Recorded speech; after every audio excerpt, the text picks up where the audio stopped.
coração, em nome do Senhor Jesus. Glória a Deus, aleluia. Amém? Vocês não encontraram? Glória a Deus. Pode pôr mais baixinho, que a minha vozinha, além dela ser baixa, ela está pior ainda que ela está rouca. Glória a Deus, aleluia. Êxodo 4, 18. Amém? Aqui onde a palavra do Senhor vem me dizer, Moisés regressa ao Egito. O 18. Moisés saindo Moisés voltou para Jetro, seu sogro. Ele disse: deixa-me ir voltar a meus irmãos que estão no Egito para ver se ainda vivem. Disse-lhe Jetro: vai-te em paz. Disse também o Senhor a Moisés em Midian: vai, torna para o Egito, porque são mortos todos os que procuravam tirar-te a vida. Tomou, pois, Moisés a sua mulher e os seus filhos, fê-los montar em um jumento e voltou para a terra do Egito. Moisés levava na mão o bordão de Deus. Disse o Senhor a Moisés: quando voltares ao Egito, vê que faças diante de Faraó todos os milagres que te hei posto na mão. Mas eu lhe endurecerei o coração para que não deixe ir o povo. Deixarás Faraó assim, diz o Senhor: Israel é meu filho, meu primogênito. Digo-te, pois, deixa ir o meu filho para que me sirva. Mas se recusares deixá-lo ir, eis que eu matarei teu filho, teu primogênito. Estando Moisés no caminho, numa estalagem, encontrou-se o Senhor e o quis matar. Então Zípora tomou uma pedra aguda, cortou o prepúcio do seu filho, lançou aos pés de Moisés. Ele disse: sem dúvida, tu és para mim esposo sanguinário. Assim o Senhor deixou ela, disse esposo sanguinário, por causa da circuncisão. Disse também o Senhor a Arão: vai ao deserto para te encontrar com Moisés. Ele foi e encontrando-o no monte de Deus o beijou. Nós vemos aqui o Senhor também ordenando Moisés para fazer uma missão impossível, que o povo de Israel estava lá sofrendo, estava chorando, eles estavam reunindo porque não aguentava mais aquele sofrimento. Quando o Senhor aparece a Moisés lá na sarça ardente, manda ele. Nesse meio tempo Moisés já tinha se casado, já tinha seus filhos, já tinha adquirido uma família, pois estava vivendo com o seu sogro Jetro, sua esposa e seus filhos e suas cunhadas. Mas nós sabemos que o Senhor ordenou ele que voltasse lá, naquele lugar onde ele tinha deixado seus entes queridos, para resgatar eles da mão de Faraó. Nós vemos ali na leitura da palavra que o Senhor instruiu Moisés direitinho como deveria fazer para resgatar o teu povo lá do meio do Egito. Egito, lugar de sofrimento, lugar de dor, lugar de vergonha, lugar de opróbrio. Nós sabemos que os irmãos em Cristo dele, o povo dele, os descendentes dele estavam lá sofrendo. Inclusive o pai, a mãe, Arão, estavam todos lá sofrendo. Esse sofrimento que depois da morte de José, nós sabemos que eles passaram a ser escravos escravos. Eles eram muito guardados, muito protegidos quando tinha José vivo lá no Egito. Após a morte de José, trocou de governador do Egito e o povo passou a ser escravizado, o povo passou a ser perseguido, o povo passou a ser humilhado, apanhava muito, comia somente o que eles dessem para o povo. Mas a questão de hoje que eu venho falar, Moisés era um escolhido de Deus, estava vivendo a sua vida lá bem quietinho, lá com seu sogro, a sua esposa e seus filhos, seus 2 filhos. Mas nós vemos que no meio disso aí, Moisés sobe lá no meio da sarça e o Senhor fala com ele para voltar e resgatar o povo. Mas nós vemos uma falha de Moisés em meio a isso tudo. Quando nós entramos para guerrear, nós entramos para uma luta, nós temos que procurar se proteger, como Efésios 6:10 diz. Colocar o capacete, colocar a couraça da justiça, calçar os pés com a sandália da paz. Nós vemos aqui que havia um erro em Moisés. Nós vemos aqui que Moisés, em meio a essa vida que ele estava levando, que às vezes ele estava tão preocupado com quem queria matar ele lá no Egito, que eu creio para o Senhor ter falado isso com ele, eu imagino. Ele deve ter pensado, nossa, eu vou voltar lá, o Senhor que conhece os nossos corações, que sonda, que vê, que sabe o que nós pensamos, que nós falamos. O Senhor deve ter visto isso no coração dele. Se eu voltar naquele lugar, com certeza eles vão me matar. Com certeza eu não vou conseguir tirar o meu povo de lá. Mas nós vemos que Moisés imediatamente falou com seu sogro: ô Jetro, eu estou pegando a minha família, eu vou voltar lá para o Egito, vou tirar a minha família para resgatar o meu povo de lá, se ainda estiverem vivos. Mas o costume daquele povo era de circuncidar os meninos. Às vezes nós estamos numa caminhada, às vezes nós estamos frente a uma guerra, às vezes nós estamos frente a um trabalho, mas nós esquecemos de procurar saber do Senhor. Peraí, Senhor, eu estou indo para aquela guerra, eu estou indo para aquela batalha, eu estou indo para aquela peleja. Como está a minha vida? O Senhor só falou para ele que quem queria matar ele lá já havia morrido. O Senhor não disse mais nada para ele e preparou ele como deveria falar com o faraó. Cada etapa que aparecesse, instruiu ele como deveria falar com o faraó. Só que o Senhor não disse para ele: só que você está em falha, só que você precisa de arrumar algo lá dentro da sua casa. Você está em falha. Por isso que às vezes, a dona Ana até falou aqui que nós temos que parar de reclamar. Às vezes, nós passamos por determinada situação, nós começamos a falar: Senhor, o porquê, o pra quê? Nós não temos que perguntar ao Senhor o porquê e pra quê, nós não temos que murmurar. Nós temos que olhar para o Senhor em determinada situação, determinada circunstância que estamos vivendo. Nós temos que orar para o Senhor, olhar para o Senhor e perguntar: Senhor, Senhor, meu papai, meu paizinho, meu Senhor da minha vida, onde tu queres que eu mude o que estou errando? Fiz essa pergunta um dia desse para o meu Senhor, pois estou pedindo uma bênção. E eu perguntei: Senhor, eu até compartilhei com meu esposo, com o pastor ali, o sonho que eu tive.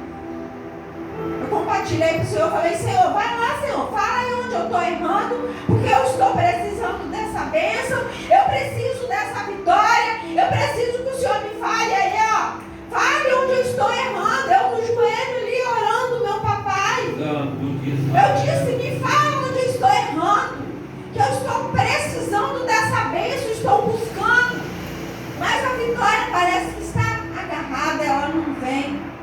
Às vezes nós precisamos precisamos, irmãos, olhar o nosso foco, onde estamos indo, e perguntar ao Senhor: estou pronto para receber? Preciso de receber? Estou preciso de mudar em alguma área da minha vida? Ou eu preciso somente erguer a minha cabeça e fazer a obra do Senhor? Às vezes nós esquecemos disso, nós preferimos murmurar, reclamar, que é um caminho mais fácil. Às vezes colocar a culpa no Senhor, ou às vezes colocar a culpa quem está do nosso lado, às vezes colocar a culpa no pastor, às vezes colocar a culpa nos diáconos, nos evangelistas, nos presbíteros da igreja, nas irmãs do ciclo de oração, que ninguém está me ajudando, ninguém está orando comigo. Santo de Israel. Mas nós temos a nossa vida com Deus. Cada um de nós vamos ter que prestar conta da nossa vida para com Deus. Nós não temos que olhar para ver nem ser. Nós temos que olhar como está o nosso altar para com Deus. Nós temos aqui uma falha muito grande, Moisés. Eu meditando nessa palavra, o Senhor falara muito grande. Vocês observaram na leitura que eu fiz aqui? Vocês prestaram bem atenção?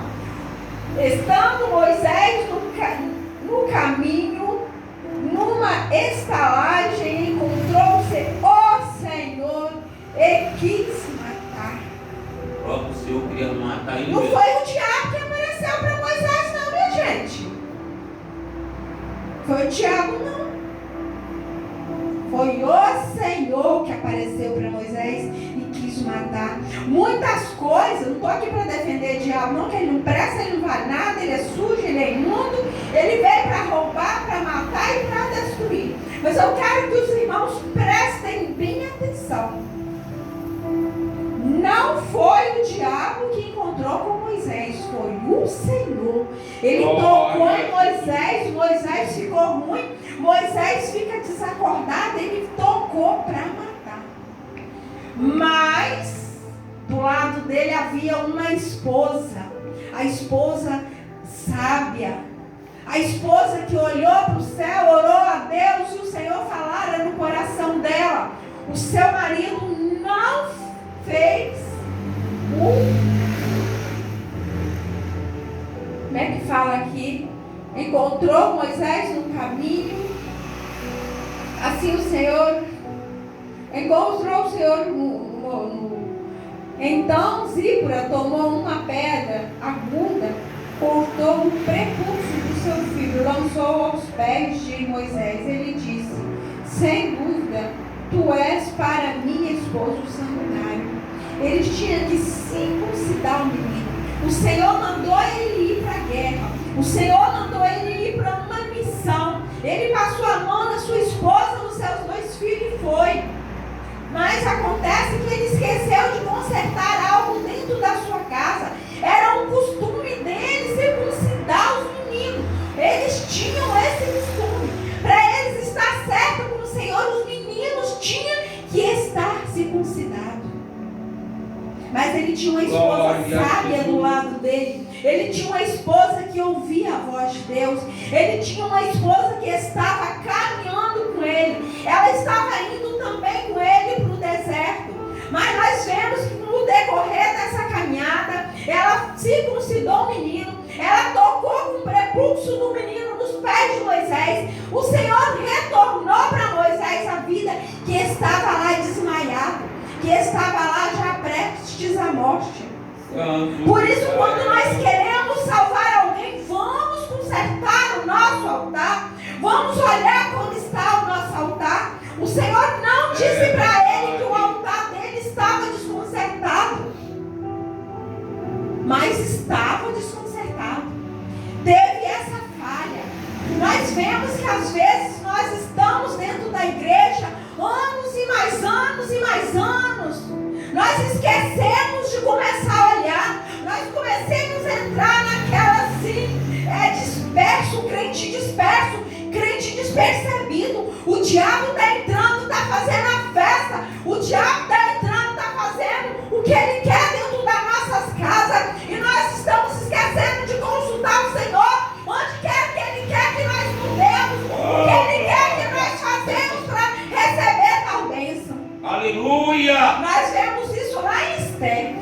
casou com o rei Assuero, Esther estava despreocupadíssima. De repente se levantou um demônio no caminho dela, chamado Amã, que queria matar todos os judeus. O seu pai de criação que criou lá, Mardoqueu, lhe disse, lhe mandava recado, ela não dava ouvido. Ela estava dispersa, crente disperso. A igreja, o pastor fala, os irmãos falam, vamos orar, vamos jejuar, vamos consertar nosso altar, vamos ser fiel a Deus, vamos procurar andar com Deus. Aleluia. Gente, uma coisa eu quero dizer para vocês: enquanto os crentes brincam de ser crente, o diabo não brinca de ser diabo. Enquanto o cristão está brincando de ser crente, o diabo está falando, é ali que eu pego ele, é ali que eu pego ela.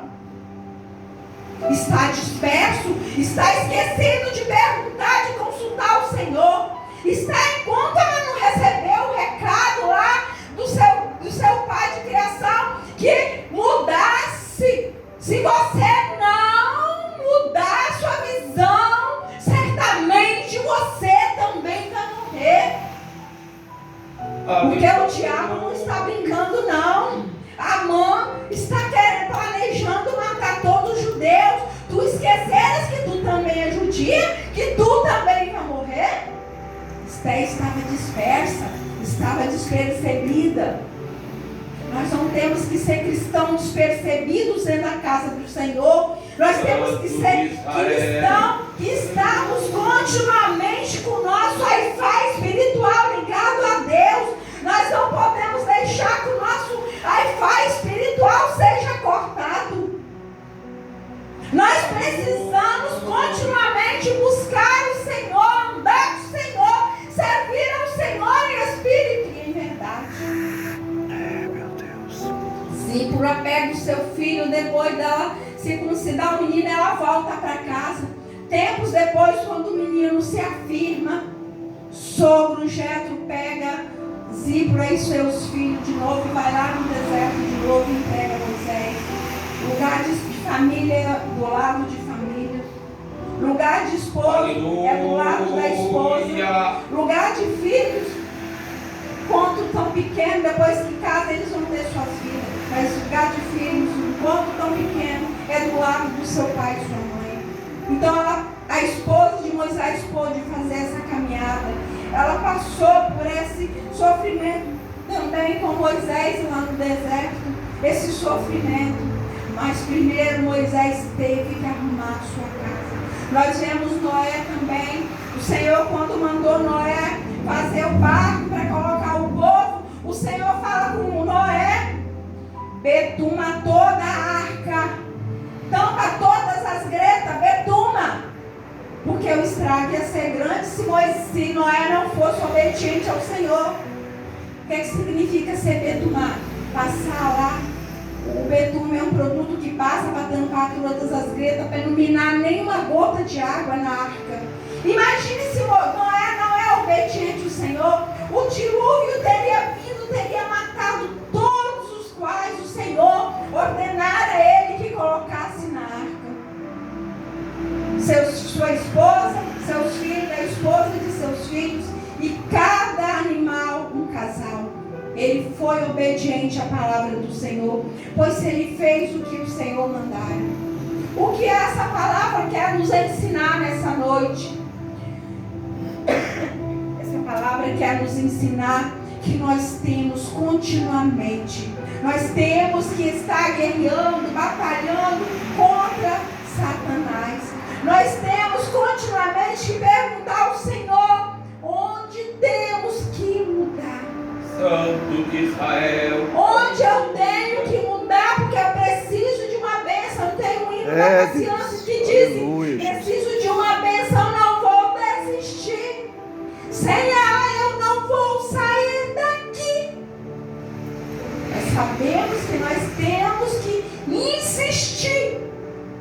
Insistir com nós mesmos, insistir com o Senhor, mudar com nós mesmos. Nosso ministério começa lá dentro da nossa casa. Nós temos que mudar o nosso ministério, consertar a nossa vida lá. Nós temos que tampar as brechas da nossa vida lá dentro da nossa casa, com a nossa família. Nós temos que, a nossa família tem que ser um referencial para o Senhor, para os que vêm. Ah, mas as famílias não vão ter luta? Vão ter luta. Vão sofrer ataque? Vão sofrer ataque. Mas importante é nós vermos o trabalhar do Senhor nas nossas famílias. Importante é nós vermos o trabalhar do Senhor na nossa casa. Importante nós vermos o trabalhar do Senhor nas nossas vidas. O Senhor, quando Ele permite que nós passemos por um deserto, Ele vai passar conosco. O Senhor, quando Ele permite que nós passamos por uma luta, Ele vai passar conosco.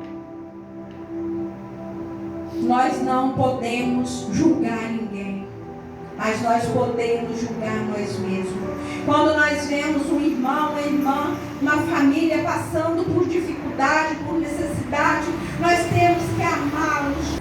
Não podemos julgar, mas podemos julgar nós mesmos, consultar o Senhor, onde Ele quer que nós mudemos, como Ele quer que nós vivamos. A consulta que eu fiz do Senhor, que eu falei para os irmãos, eu entendi claramente o que o Senhor me disse. Ele disse para mim assim: faça a minha obra e não se preocupa com o que você está preocupando, porque eu estou cuidando. Ele disse para mim claramente: faça a minha obra, não se preocupa com o resto, cuida do que eu colocar nas tuas mãos, porque do resto eu cuido. Você tem orado, você tem colocado nas minhas mãos, você tem apresentado os seus cuidados que você teve, e Ele me respondeu. Eu não sou nenhuma boba. Quando nós fazemos uma prova do Senhor, nós temos que ficar atentos, irmão, Miqueias, para saber discernir quando Ele vai nos responder. Faça a minha obra, porque eu estou no controle de tudo. Eita glória! E me mostrou claramente que o defeito não estava em mim. Me mostrou claramente minhas vestes. O defeito não está em mim. Ele está no controle de tudo. Então, quando nós vemos situações complicadas acontecerem, vamos colocar tudo nas mãos do Senhor, mas vamos consultar o Senhor, onde Ele quer que nós mudemos. Eu espero que a palavra do Senhor, do jeito que ela falou no meu coração, que ela venha falar no coração dos irmãos, em nome do Senhor Jesus Cristo, para edificação. Glória! Não é